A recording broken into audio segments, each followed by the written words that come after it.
Bro, ako honestly, based on experience, ginawa ko to, hindi ko naman naisip na ito yung mga Napupunta ka doon. Hindi ko naman ever naisip na mag-host ako ng launch ng TVJ, pare, di ba? Na parang, parang naman, di ba parang dito to, like, nung nandun ako, parang never ko inisip. Kasama mo dito sila Eruption, right? Hindi, nag-host ako ng launch, bro. Ako, si Kalad Karen, tsaka si Gretchen Ho. Yung unang araw ng TVJ, kami lumitaw. So, parang para sa akin, never ko naisip na nasa balita ako ngayon. Ito yung mga bagay na parang na-enjoy ko yung ginagawa ko, maggawa ng content. Papatawa ko, ganyan-ganyan. Si Tito Mikey, di ba? Natutuwa ako na may napapasaya ako. Parang sumunod na lang lahat to. Na parang, uy, ganun pala yun. Kung baga inuna mo yung sarili mong, okay, kontento ako kung ano ibigay sa akin dito. Okay na ako. Tapos, bro, yung mga X-deal nga, masaya na ako dati. yan yung biyaya. Ito na yung parang, uy, okay. Saan nanggagaling? Kung baga, binibigay mo yung sarili mo sa mundo, binabayaran ka ng mundo na hindi mo na alam kung saan nanggagaling yung... Umabot na sa point, bro, na pag nagkakaroon ako ng challenge, obstacle, hindi na ako nasa-stress. Mismo? Umabot na sa point na sa dami ng binless sa akin ni Lord.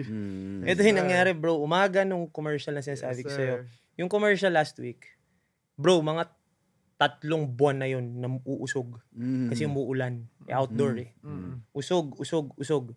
Eh, at the end of the day, syempre, praning ako eh. Pumirma ako.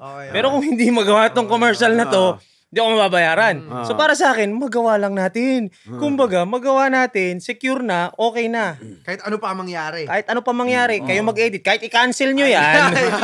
Pero, nagawa ko na. Nagawa ko yung role ko. So, nung na-move, so nung na-move, medyo, tatanong ko na yung mga, Mika, tuloy ba tayo? Ito na, next week na. Dumating yung araw. Wednesday last week. Bro, pagising ko, namumula yung mata ko dito. Why? Ano ba? Sore-eyes. No joke, bro. Bakit? Pulang-pula. Pagising Dahil ko talaga. Hindi, pagising ko lang. That morning, bro. Pagising ko, alam mo yung mamuta?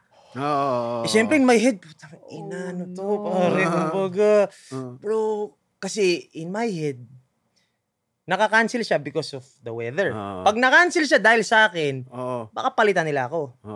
So, bro, nung umagang yun talaga, bro, takbo akong Mercury, tumawag kami ng mga opta, ganyan, ang gagawin ganyan. Dating ako doon, sabi ko, wala may sore eyes ako eh.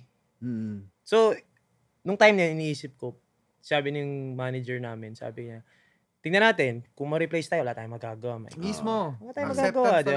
So ako, nakaupo ko sa kotse noon, naghihintay ako ng desisyon ng prod tsaka nung brand. Nagulat ako sa sarili ko na sabi ko, wala tayong magagawa eh.